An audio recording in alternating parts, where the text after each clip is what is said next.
कायमस्वरूपी सोल्युशन काढलं पाहिजे. सातत्यानं आपण बघतोय भारताचे जवान शहीद होत आहेत. गायकवाड वीर पार्थिवावर पुष्पचक्र अर्पण करतायत. योगेश पवार, राजेंद्र पवार आणि माजी सैनिक संघटना वर्णे यांच्या वतीने वैष्णव जगन्नाथ कनसे हे कारखान्याच्या वतीने वीर पार्थिवावर पुष्पांजली अर्पण करतील. वर्णे पतसंस्था, सैनिक पतसंस्था या पतसंस्थेच्या वतीने देखील या ठिकाणी पुष्पांजली अर्पण केली.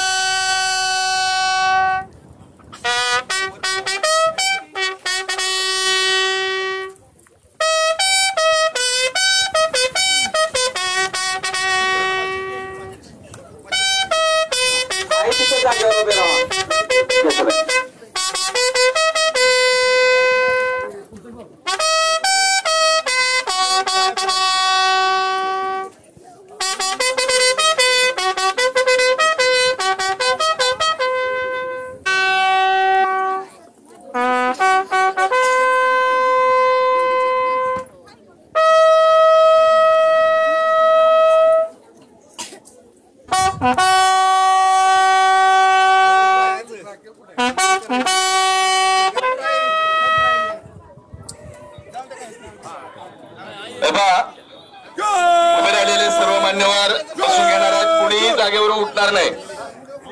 सर्व उपस्थित अंजली अर्पण करतो.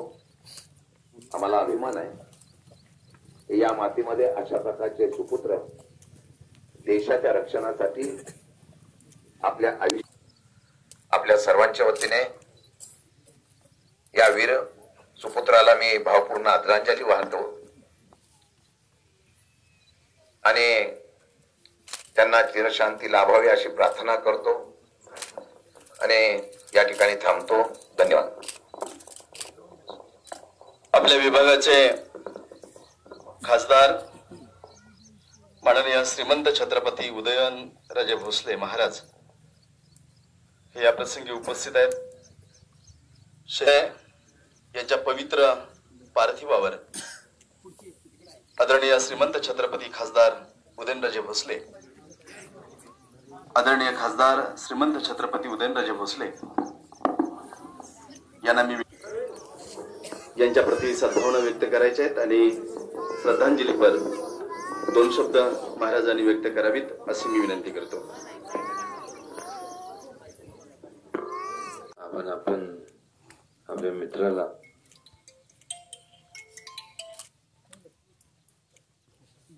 त्याला या ठिकाणी आपण जमलेलो आहोत.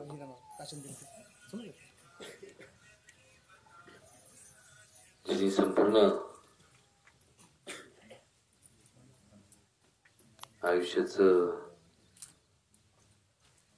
शेवटचा क्षण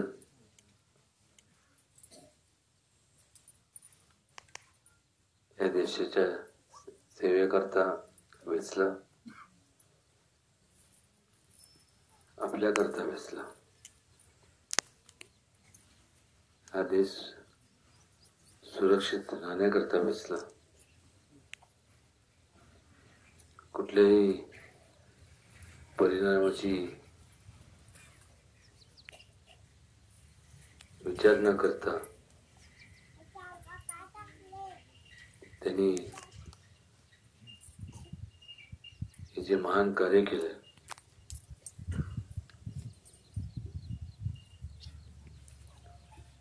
अशा वेळेस खरं जाणीव होती की असे शूरवीर आहेत म्हणून या देशातले अनेक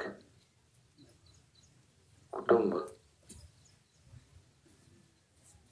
सुरक्षित आहेत.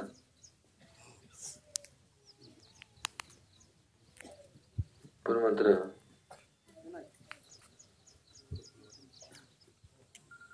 आज त्यांच्या सर्व कुटुंबावरती आणि त्यांच्या आमच्यासारखे सर्व प्रेम करणारे अनेक मित्रमंडळीवरती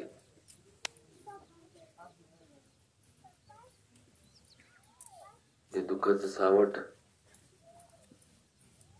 निर्माण झालेलं आहे, हे ईश्वरचरणी प्रार्थना करतो की त्यांच्या वडिलांना, त्यांच्या कुटुंबातल्या सर्व व्यक्तींना याच्यातनं भरपूर पार पडण्याकरता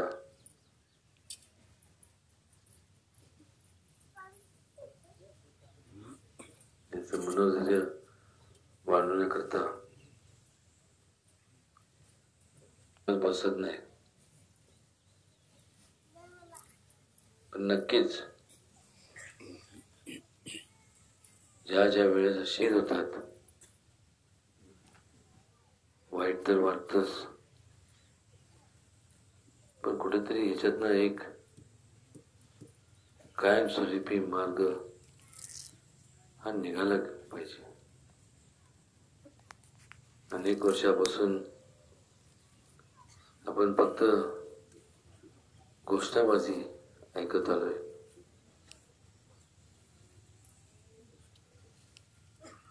प्रत्येकाने अशा ह्या दुःख प्रसंगी येऊन आपलं मनोगत व्यक्त करायचं आणि निघून जायचं. पण खऱ्या अर्थाने या त्या कुटुंबावरती त्यानंतरच्या काळात जे काय इमोशनल म्हणा किंवा जे संपूर्ण परिणाम होतात,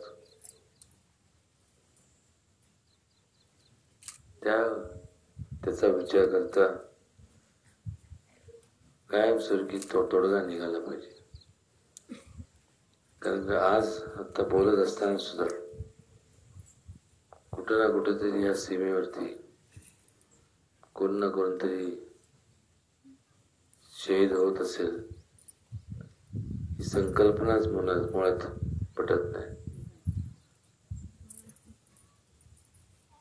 फार बोलण्यापेक्षा मी ईश्वरचरणी प्रार्थना करतो की आमच्या मित्रांच्या आत्मेस चिर शांती लाभो आणि त्यांच्या कुटुंबातल्या संपूर्ण दुःखातनं सावरण्याची शक्ती देऊ.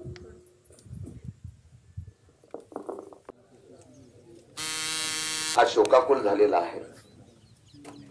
अंगापूरचं प्रत्येक घर, प्रत्येक कुटुंब शेवटचा निरोप देण्यासाठी या ठिकाणी उपस्थित आहे. मी नेहमी अभिमानाने सांगत असतो, सातारा जिल्हा हा शूरच्या रक्षणासाठी या ठिकाणी तिथे उभे असतात.